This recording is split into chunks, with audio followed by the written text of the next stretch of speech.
Hello नमस्कार good evening आप सभी लोगों का सेलेस क्लासेज में हार्दिक स्वागत है। शाम के 7 बज चुके हैं और 7 बजे से हमारा स्टार्ट होता है सलामी वर्दी बैच, जो कि देश के उन सभी नौजवानों को दे रहा है सलामी जो लोग तैयारी कर रहे हैं UP triple SC sorry SSC GD 2022 की। जैसा कि आपको पता है कि सिलेबस बदल चुका है, टाइम कम है और क्वेश्चंस भी कम है, लेकिन टाइम और ज्यादा कम कर दिया गया है। तो बहुत सारे बच्चे ना इससे काफी ज्यादा परेशान हैं या चिंतित हैं। तो उनके लिए बस इतना कहना चाहूंगा, नजरिया अलग रखो अपना जमाने में, नजरिया अलग रखो अपना जमाने में। थोड़ी सी मुश्किल होगी पहचान बनाने में, और सारी कायनात तुम्हारे कदमों में होगी, सारी कायनात तुम्हारे कदमों में होगी। दुनिया गर्व करेगी तुम्हें अपना बताने में। जी हाँ दोस्त, अगर टाइम कम है तो सबके लिए कम है, ज्यादा है तो सबके लिए ज्यादा है। उसके लिए आपको बिल्कुल टेंशन नहीं लेनी है। बस अपने आप को उस लेवल से प्रिपेयर करना है कि उन आने वाले क्वेश्चन से, उन आने वाली सिचुएशन से आप डील कर सके। और ये सलामी वर्दी बैच उन्हीं सिचुएशन से, मैथ में आपको कैसे डील करना है, कैसे आप ज्यादा क्वेश्चन कर पाएंगे, ये बैच आपको सिखाने वाला है। तो फटाफट सारे बच्चे ज्वाइन हो जाइए, एक बार वीडियोज को फटाफट शेयर कर दीजिए। जैसा कि मैंने पहले ही कहा था कि इसमें हम लोग एक लेवल अप के क्वेश्चन करेंगे। बेसिक तो पढ़ेंगे ही पढ़ेंगे, साथ ही साथ काफी सारी चीजें हम लोग एक लेवल अप जानने वाले हैं। तो चलिए भैया, हम लोग क्या पढ़ रहे हैं? हम लोग पढ़ रहे हैं डिविजिबिलिटी रूल, विभाज्यता नियम। जैसा कि कल हमने आपको पढ़ाया 2 का नियम कि इकाई अंक चेक करते हैं, 4 का नियम इकाई और दहाई चेक करते हैं, 8 का नियम इकाई दहाई सैकड़ा चेक करते हैं, 5 का नियम इकाई अंक 0 और 5 होना चाहिए, 25 का नियम इकाई और दहाई 25 से कटना चाहिए, 125 का नियम इकाई दहाई सैकड़ा 125 से कटना चाहिए। उसी तरह से हमने आपको पढ़ाया 3 का नियम अंकों का योग 3 होना चाहिए, 9 का नियम अंकों का योग 9 से कटना चाहिए। अब इसके आगे हम लोग आज पढ़ने वाले हैं। अब आज हम लोग क्या पढ़ने वाले हैं, आइए शुरू करते हैं। तो सबसे पहले हम लोग जानने वाले हैं 10 का नियम। किसका नियम भाई? 10 का। अब 10 का क्या नियम है समझिएगा। यदि किसी संख्या का इकाई अंक, यदि किसी संख्या का इकाई अंक, ध्यान से समझिएगा, इकाई अंक शून्य है, क्या है? शून्य है, तो वह संख्या 10 से विभाजित होगी। किससे विभाजित होगी? 10 से विभाजित होगी। यह पॉइंट आप लोग ध्यान रखिएगा। क्या होना चाहिए? इकाई अंक शून्य होना चाहिए। जैसे मैं रैंडमली कुछ संख्या लिखूं, मैं पूछूं 5 6 9 3 4 7 8 5 0 3 6 2 1 3 5, यहाँ पे 9 8 7 6 0। तो अगर मैं पूछूं बताओ इसमें कौन कौन 10 से विभाजित है, तो आप कहोगे सर इसका इकाई अंक 0 है, यह विभाजित है, इसका इकाई अंक 0 है, यह भी विभाजित है, यहाँ पे इकाई अंक 3 है, विभाजित नहीं होगी, यहाँ इकाई अंक 5 है, यह भी विभाजित नहीं होगी। तो 10 का बड़ा बेसिक सा नियम है। क्योंकि आगे हम लोग एचसीएफ एलसीएम पढ़ने वाले हैं, तो वहां पे ये सारे नियम बहुत ही ज्यादा काम आने वाले हैं। तो 10 का विभाज्यता नियम क्या है? इकाई अंक क्या होना चाहिए? शून्य होना चाहिए। इकाई अंक क्या होना चाहिए? शून्य होना चाहिए। चलिए अब आइए देखते हैं 10 से विभाज्यता नियम का स्पेशल केस। ध्यान से समझना, मैं रैंडमली पहले आपको एग्जांपल के थ्रू समझाऊंगा ताकि आप नियम खुद ही बना सको। समझो क्या? अगर मैं पूछूं आपसे कि 46 में 10 से भाग दो, तो आप कहोगे सर 10 चौक को 40, कितना बचा? 6। अगर मैं पूछूं 504 में 10 से भाग दो, तो आप कहोगे सर 10 बचे 50, और यहां पे ये कैंसिल 4 और यहां पे 0, कितना बचा? 4। मैं कहूंगा एक काम करो, 1013 में 10 से भाग दो, तो आप कहोगे चलिए सर देते हैं 10 एकन्नम 10, और यहां पे कैंसिल 1 लिखे 0, फिर यहां पे 10 एकन्नम 10, और फिर यहां पे क्या बचा? 3। अब अगर मैं आपसे एक सिंपल सा क्वेश्चन पूछूं, क्या आप कुछ देख रहे हो, कुछ समझ पा रहे हो? तो आप कहोगे सर क्या? मैं कहूंगा भाई मैं ये समझाना चाहता हूं कि यहां 6 था तो 6 शेष बचा, यहां 4 था तो 4 शेष बचा, और यहां 3 था तो 3 शेष बचा। तो आप कहोगे हाँ सर ये तो हम देख पा रहे हैं। इसका क्या मतलब निकला?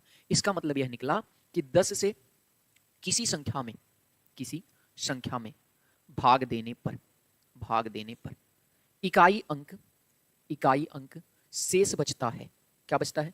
इकाई अंक उसका शेष बचता है। जो इकाई अंक रहेगा वही शेष बचेगा। ध्यान देना, ये बहुत ही इंपॉर्टेंट पॉइंट है। फिर से समझा रहा हूं, बहुत इंपॉर्टेंट पॉइंट है कि 10 से भाग देने पर वही शेष बचेगा जो उसका क्या रहेगा? इकाई अंक रहेगा। वही शेष बचेगा जो उसका क्या रहेगा? इकाई अंक रहेगा। ठीक है, ये 10 का स्पेशल नियम है, या ये 0 का स्पेशल नियम है। चलिए इससे आगे बढ़ते हैं थोड़ा सा और समझते हैं नेक्स्ट पॉइंट, 100 का विभाज्यता नियम। अब ध्यान से 2 बातें समझो। 10 से वह संख्या विभाजित होगी, 10 से वह संख्या विभाजित होगी जिसका इकाई अंक 0 हो। विभाजित होगी जिसका इकाई अंक क्या हो? 0 हो। 100 से वह संख्या विभाजित होगी जिसका इकाई और दहाई अंक 0 हो। इकाई और दहाई अंक 0 हो। 1000 से वह संख्या विभाजित होगी जिसका इकाई, दहाई और सैकड़ा 0 हो। इकाई, दहाई और सैकड़ा 0 हो। ध्यान से समझना, 10,000 से वह संख्या विभाजित होगी जिसका इकाई, दहाई, सैकड़ा, हजार, 10,000 0 हो। आप कहोगे हाँ सर यहां तक तो समझ आ गया। मैं कहूंगा अब एक और पॉइंट समझो। इससे जो शेष बचेगा ना, वो इकाई बचेगा। किसी संख्या का क्या शेष बचता है? इकाई। कैसे? 10 से भाग देने पे। 100 से भाग देने पे इकाई और दहाई बचते हैं, यानी कि अंतिम 2 अंक। 1000 से भाग देने पे इकाई, दहाई और सैकड़ा बचते हैं, यानी अंतिम 3 अंक। और 10,000 से भाग देने पे इकाई, दहाई, सैकड़ा और हजार 4 अंक शेष बचते हैं। तो आप यह देखेंगे कि कितने अंक हमें शेष बचाना है। जैसे एग्जाम्पल के रूप में मैं आपसे बताऊं तो आपसे 2 सवाल पूछा जाता है, ध्यान से समझना। अंतिम अंक बताओ, जिसको आप इकाई अंक बोलते हो, इकाई अंक। या तो दूसरा सवाल पूछा जाता है, यह पहला। दूसरा सवाल पूछा जाता है अंतिम 2 अंक बताओ, अर्थात इकाई और दहाई। तो यह बात ध्यान में रखनी होगी कि अंतिम 2 अंक के लिए बहुत सारे नियम हैं, अलग अलग जगह पे, अलग अलग ट्रिक पे, अलग अलग स्टेप पे कई सारे नियम हैं। हमें हर नियम को फॉलो नहीं करना है, हमको बस इतना जानना है। अंतिम 2 अंक इकाई और दहाई किससे भाग देने पे? 100 से भाग देने पर, 100 से भाग देने पर, ठीक है। और अंतिम अंक अर्थात इकाई किससे भाग देने पर? 10 से भाग देने पर, ठीक है। ये दोनों बातें अगर आप याद रखते हैं तो नियत रूप से आगे आने वाले क्वेश्चंस को आप बहुत अच्छे से करने वाले हैं। उम्मीद करता हूं क्लियर है ये दोनों पॉइंट। फटाफट बता भी दीजिए और एक बार वीडियोज को सारे लोगों तक शेयर कर दीजिए, ठीक है, कि शाम को 7 बजे एसएससी जीडी स्पेशल बैच चलता है, ठीक है भाई। चलो अब पढ़ते हैं 11 का नियम, ध्यान से समझो। 11 का विभाज्यता नियम लिखने में बहुत बड़ा है, समझने में बहुत छोटा है, तो आपको समझना है। कह रहा है यदि दाईं ओर से किसी संख्या के विषम अंकों के योगफल और सम स्थानों के योगफल का अंतर 11 से विभाजित हो या उनका अंतर 0 हो तो वह संख्या भी 11 से विभाजित होती है। मैं जानता हूं कि बहुत सारे लोगों को यह बात समझ में नहीं आई होगी, तो चलिए मैं आपको 2 एग्जांपल लेके समझाता हूं। मैंने यहां पे लिखा 616 और मैंने यहां पे दूसरा एग्जांपल लिया 2464। आपको पता करना है कौन सी संख्या 11 से कटती है, कौन सी नहीं। बहुत इंपॉर्टेंट है 11 का नियम, आगे इंपॉर्टेंस भी समझाएंगे। तो आप क्या करेंगे, ये 11 का नियम क्या बता रहा है, ध्यान से समझिए। आप इसको जोड़ दीजिए, 6 6 12 और इसमें से इसको घटा दीजिए, 12 में से 1 गया या 11 आ गया और 11 11 से विभाजित होता है, अर्थात यह पूरी संख्या 11 से डिवाइड होगी। पहली चीज। अगर यहीं पे इसकी बात करें तो आप यहां से इन दोनों को जोड़ दीजिए, 6 2 8 और यहां पे डिफरेंस का चिन्ह लगा दीजिए। उसके बाद आप यहां से इन दोनों को जोड़ दीजिए, 4 4 8 और 8 का डिफरेंस 0 आ गया और यह 0 आ जाए, या तो क्या लिखा है 0 आ जाए या फिर 11 से विभाजित हो तो यह भी 0 आ गया, अर्थात यह संख्या भी 11 से विभाजित होगी। यही है 11 का नियम। अगर आप इस तरह से पूरा परिभाषा नहीं जान पा रहे कोई बात नहीं, ऐसे समझते जाइए, बहुत मजा आएगा, ठीक है। चलिए थोड़ा सा और सारे एग्जांपल देख लेते हैं। जैसे मैं लिख दूं 1386, ठीक है, 1386।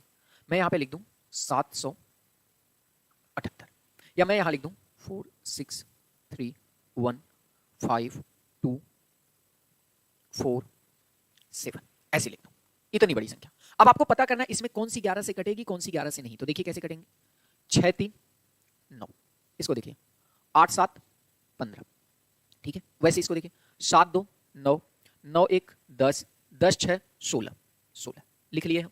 अब चलिए अगले स्टेप पे चलते हैं। इसको देखिए 8 1 9 9 में से 9 गया 0, हाँ यह संख्या डिवाइड होगी। इसको देखिए 7 7 14, ठीक है, और ये 8 6 14 होगा, में से 7 7 14 0, हाँ यह संख्या भी डिवाइड होगी। इसको देखिए 4 3 7 7 5 12 12 2 14, कितना आया, यहाँ से डिफरेंस 14 का आ गया। 4 3 7 5 12 12 4 16, सॉरी 16 का, और यह भी 0 आ गया, मतलब यह संख्या भी डिवाइड होगी। यह 11 का विभाज्यता नियम है। अब ध्यान से सुनो नोट, यहाँ पे मैं नोट लिख रहा हूँ। जब आप मेंसुरेशन का सवाल लगाते हो ना, मेंसुरेशन का, तो आज आप जाके देखना, जो मैं बता रहा हूं उस चीज को पहले जाके ना तुम प्रैक्टिकल करना। इसके ना हर 3D फिगर में घन घनाभ को छोड़ के वृत्त में, बेलन में, शंकु में, गोला में, अर्धगोला में, जितने भी सवाल होंगे, इन सबका जो फार्मूला बनता है किससे बनता है, पाई से बनता है। और इस पाई का मान क्या होता है, 22/7 होता है। इस पाई का मान क्या होता है, 22/7 होता है। जय हिंद प्रदीप जी। अब समझो 22/7 मतलब 11 गुणे 2, 22/7 मतलब 11 गुणे 2। तो इसका मतलब इन फार्मूलों से जितने भी उत्तर आएंगे, चाहे वो वक्र पृष्ठ हो, संपूर्ण पृष्ठ हो, आयतन हो, कुछ भी हो, अगर वहां पाई का मान लिया गया है तो 99% रिजल्ट में आपका हर एक उत्तर मेंसुरेशन में 11 से डिवाइड होगा, हर एक उत्तर डिवाइड होगा। यह 100% सच्चाई है। तुम पता नहीं इस चीज को समझ पाए हो क्या नहीं, या इस पे कैसे कैसे। देखो एक टाइम था जब बहुत ही बेहतरीन या छोटे लेवल के सवाल आते थे, अब मिक्सअप सवाल आ रहे हैं। अब ना तो सिर्फ 11 के लेवल पे आ रहा है, ना 9 के। तो चलिए अगर 11 का नियम समझ आ गया तो आइए पहला क्वेश्चन करते हैं भाई, सीजीएल के पेपर 2019 से, ठीक है। एक समझाने के लिए नॉर्मल क्वेश्चन लिया गया और इसलिए आपको 2019 21 22 इसी के क्वेश्चन मिलेंगे, तो आपको परेशान बिल्कुल नहीं होना। चलिए देखिए क्या कह रहा है, कह रहा है यदि 3 4 n अगर ये 11 से विभाज्य है तो बताओ n का मान क्या होगा। बताओ n का मान, क्या n का मान रख दे कि ये कट जाए। तो मुझे पता है कि देखो भैया, मुझे क्या पता है, ध्यान से समझना। पहले मुझे ये पता है कि सर ये दोनों जुड़ने वाले हैं 3 + n, और ये डिफरेंस अगर मैं 4 का निकालूं तो या तो ये 0 आ जाए या फिर 11 का गुणज आ जाए, या तो ये 0 आ जाए या तो 11 का गुणज आ जाए। तो दो तरीके से आ सकता है। अब ध्यान से समझो तरीका क्या हो सकता है। कि या तो आप इस n का मान n बराबर 1 रख लो, तो आप लिखोगे 3 + 1 4 और 4 बराबर 0, 3 1 4 में से 4 गया 0। या फिर दूसरा तरीका ये हो सकता है कि n का मान अगर 4 मुझे यहां से घटाना ही घटाना है, तो फिर इसका मान मैं 15 लेके आऊं, तो मैं यहां पे 3 + 12 रखूं, तभी आएगा 11, तभी डिवाइड हो जाएगा। लेकिन ध्यान से समझना, ये जो वैल्यू पुट कर रहे हो ना, ये अंक है, और अंक हमेशा एक अंक का होता है, अंक हमेशा एक अंक ही होता है। यहां संख्या नहीं लिख सकते, यहां 12 लिखोगे तो ये 2 अंक हो जाएंगे, इसमें 12 लिखोगे तो कितने अंक हो जाएंगे, 2 अंक हो जाएंगे। तो इसका मतलब इस तुम n का मान ना 12 तो नहीं ले सकते, फिर आपको n का मान क्या लेना पड़ेगा, 1 लेना पड़ेगा, और इस सवाल का करेक्ट ऑप्शन ए हो जाएगा। इस सवाल का करेक्ट आंसर ए हो जाएगा। सब कटेगा तो आंसर कैसा पता करेंगे सर, ठीक है। तो इस तरीके से आपको लगाना है सवाल। चलिए एक दूसरा आसान सा क्वेश्चन और ले लेते हैं। प्रदीप जी सब नहीं कटेगा, परेशान बिल्कुल मत होइए, ठीक है। दूसरा सवाल ले लेते हैं भाई। हम लोग एसएससी के ही सवाल करेंगे यार, जीडी पढ़ रहे हैं तो एसएससी के ही सवाल करेंगे। देखिए 2020 में आया हुआ क्वेश्चन है, ठीक है। क्या कह रहे हैं, 9 4, यहाँ पे स्टार लिखा हुआ है, 2 3 5 7, और ये 11 से विभाज्य है। किससे विभाज्य, 11 से। तो आप बताओ कि इस स्टार का मान क्या रखोगे, इस स्टार का मान क्या रखोगे। तो देखो कैसे लगाना है, यहां से आप शुरू करो, यहां से उठाओ, 7 3 10, 10 plus star star 7 3 10 plus star और प्लस 19, ये आया 19 प्लस स्टार डिफरेंस। अब ध्यान से समझो, जब ये 19 प्लस स्टार हो गया, अब यहां से समझो, 4 2 6 और 6 5 11 11। अब इसको जो घटाने पे या तो 0 आना चाहिए या तो 11 का गुणज आना चाहिए। तो अगर मैं देखूं, अगर मैं 19 में से 11 घटाऊंगा तो ये वैल्यू मुझे देगी कितना, ये वैल्यू मुझे देगी 7, सॉरी 8 देगी, 8 देगी ना। तो अगर मुझे 0 तो हम ला ही नहीं सकते, तो अगर मैं इस स्टार का मान 3 रख लूं तो ये 8 + 3 = 11 हो जाएगा। आप कहोगे हाँ सर, तो मैं कहूंगा इसका मतलब इस करेक्ट सवाल का आंसर क्या है, 3 है। इस करेक्ट सवाल का आंसर क्या है, 3 है। मैं आपको फिर एक बार समझा रहा हूं कि मुझ पे भरोसा रखो, और वो रखना पड़ेगा, तुम्हारे पास और कोई चॉइस भी नहीं है। मैं एसएससी जीडी बैच कंप्लीट कराऊंगा। कितने रुपए चार्ज लिए जा रहे हैं, 50 रुपीज। वो भी किसके लिए, पीडीएफ भेजी जा रही है ताकि तुम्हारे पास जीवन भर कंटेंट पड़ा रहे। कैसे मिलेगी, ये कॉन्टैक्ट नंबर है, यहां पे व्हाट्सअप करो, इसी पे गूगल पे या फोन पे से स्क्रीनशॉट भेजो पेमेंट करके, आपको तुरंत स्पेशल ग्रुप में ऐड कर दिया जाएगा, जहां से आपको daily daily live class, PDF, सारी चीजें मिलती रहेगी, ठीक है। तो ये था शेड्यूल। चलिए अब देखिए हम क्या करने वाले हैं, विभाज्यता नियम पर मिक्स आधारित प्रश्न करेंगे, ठीक है। विभाज्यता नियम पे क्या करेंगे, मिक्स आधारित प्रश्न करेंगे। अब तक हमने क्या किया, 8 का नियम पे अलग कर लिया, 11 पे अलग कर लिया, 9 पे अलग कर लिया, 3 पे अलग। अब हम करेंगे मिक्स, एक एक क्वेश्चन में 2-2 नियम लगाएंगे। तो चलिए पहला धमाकेदार क्वेश्चन लेके आ गए हैं, एसएससी 2020 का क्वेश्चन। भैया फटाफट बताइए क्या होगा आंसर। पहला क्वेश्चन ही 2020 का लिए है, जहां पे सवाल को चलिए पढ़ते हैं। एक 8 अंक की संख्या है और यह 9 और 5 से विभाज्य है, तो बताओ ए और बी का योग क्या होगा। ध्यान से समझो, 2 नियम फॉलो है, एक ए 9 से विभाज्य होना चाहिए और दूसरा 5 से। चलो मैं संख्या लिखता हूं, 4 4 3 2, ए 4 3 बी। यह किससे विभाज्य होनी चाहिए, 9 से और 5 से। अब आपको एक एक का विभाज्यता नियम लगाना है, ठीक है। अब कैसे लगाओगे, ध्यान से समझो। आप पहले 5 का लगा दो। अब ये संख्या, कोई संख्या 5 से कब डिवाइड होगी, जब इस b का मान या तो 0 हो जाए या तो इस b का मान 5 हो जाए। कंफर्म हो, या तो क्या हो जाए, 0 हो जाए या तो 5 हो जाए। तो चलिए बाकी संख्या को ऐसे लिख लेते हैं, 4 4 3 2, यहां पे a है, a 4 3, और इसी को लिख लेते हैं 4 4 3 2, यहां पे a है और यहां पे 4 3। b का मान फिक्स है, b का मान या तो 0 होगा या तो 5 होगा। एक बार हमने 0 ले लिया, एक बार हमने क्या ले लिया, 5 ले लिया। अब मुझे बताओ 9 का नियम क्या है, कि अंकों का योग 9 होना चाहिए, अंकों का योग 9 होना चाहिए। ध्यान से देखो, यहां पे समझना बात को बहुत अच्छे से। 4 3 7 2 9, खत्म दोनों में, ठीक है। अब अगर हम इसका मान b का 5 लिए तो 5 4 9, खत्म है ना। तो अब अगर इसको 9 बनाना है तो देखो 4 प्लस a प्लस 3, 4 3 7, इसका मतलब इस a का मान 2 रखना पड़ेगा। इसका मतलब इस a का मान क्या रखना पड़ेगा, 2 रखना पड़ेगा। ध्यान से समझो, सेकंड वाले में इसकी बात कर रहे हैं। और अगर तुम इसका मान 0 लिए हो तो फिर ये 4 4 8 3 11 हो गया, और 11 को 18 बनाने के लिए यहां पर a का मान तुमको 7 लेना पड़ेगा। क्या लेना पड़ेगा, 7। तभी तो 7 4 11 4 15 3 18 कटेगा। तो इसका मतलब एक कंडीशन में a प्लस बी का मान क्या आया भैया, a प्लस बी का मान आया 7 + 0 = 7, पहली कंडीशन में। दूसरी कंडीशन में क्या आया, दूसरी कंडीशन में a प्लस बी का मान आया, a का मान 2, b का मान 5, और ये वैल्यू भी हो गई 7। तो यहां पे करेक्ट आंसर आप a से जाएंगे और आपका करेक्ट आंसर 7 आ जाएगा। सॉरी, यहां पे आपको मेरी वजह से दिख नहीं रहा था, उसके लिए I am very very sorry, ठीक है। तो ऐसी कंडीशन में भी यहां पे a प्लस बी का हर स्थिति में मान क्या आएगा, 7 आएगा। यह बात आपको ध्यान रखनी है। और इसी तरह से आपको मिक्सअप सवाल मिलेंगे जहां पे अलग अलग कंडीशन रखनी पड़ेगी, ठीक है। और मैं प्रूफ दे सकता हूं कि ये सारे सवाल एसएससी जीडी में आ रहे हैं, ठीक है। चल अगला सवाल, बहुत ही खूबसूरत सा सवाल भाई, बहुत ही प्यारा सा सवाल, 2020 के CHSL एग्जाम में आया हुआ है, टायर 1 में। ध्यान से समझो, नंबर्स बड़े बड़े दे रहा है ताकि वो ना आपको कंफ्यूज कर सके, ताकि आपको कंफ्यूज कर सके, आप डर जाओ एक बार, अरे ई का होता है, इतनी बड़ी संख्या। देख रहे हो कितनी बड़ी संख्या है। क्या कह रहा है, 4 M 3 7 0 9 4 2 6, 7, n। और किससे किससे विभाज्य है भैया? 8 से भी है और 11 से विभाज्य। इतनी बड़ी संख्या दे दी। अब आप पहले कंफ्यूज कि इतनी बड़ी संख्या अब सवाल कैसे लगी, तो आपको कंफ्यूज नहीं होना, पहले तो कंफ्यूजन से बचना। अब कैसे बचोगे? अब ध्यान से समझो। आपको यह बताया गया था, ध्यान से समझना किसका नियम लगा रहे हैं। आपको यह बताया गया था कि अगर 8 से विभाज्यता चेक करनी है और ये तीसरा अंक सम है, तो अंतिम 2 अंक चेक करेंगे। चेक करेंगे ना? तो एक बार आप n का मान 5 रखेंगे तो ये 75 होगा, n का मान 2 रखेंगे ये 72 होगा, n का मान 4 रखेंगे 74 होगा, और n का मान 6 रखेंगे 76 होगा। होगा कि नहीं होगा भाई? हमने क्या किया? 8 से विभाजता नियम, अगर एक तीसरा अंक सम है तो लास्ट के 2 अंक पे लगाते हैं। यही नियम हम लगा रहे हैं। आप कहोगे हाँ सर, तो मैं कहूंगा 75 कटेगा नहीं, 74 कटेगा नहीं, 76 कटेगा नहीं, 72 वाला करेक्ट है, मतलब n का मान 2, तो ऑटोमेटिक ये सही ऑप्शन डी हो जाएगा। ऑटोमेटिक सही ऑप्शन क्या हो जाएगा? डी हो जाएगा। आप देख रहे हैं लोग इतनी बड़ी संख्या देख, पता चले आप 11 का ही पहले लगा दिए तो सवाल कठिन हो जाएगा। फिर सवाल में ना करने में वो मजा नहीं आएगा, वो रिदम ही नहीं आएगी। तो ध्यान से इस बात को तुम अपने भेजे में डाल लो कि किस पे कैसे सवाल करने हैं। ठीक है, इसी वजह से मैंने कहा भी था शुरू में कि मैं लेटेस्ट सवाल कराऊंगा। ठीक है, लेटेस्ट, समझ रहे हो ना?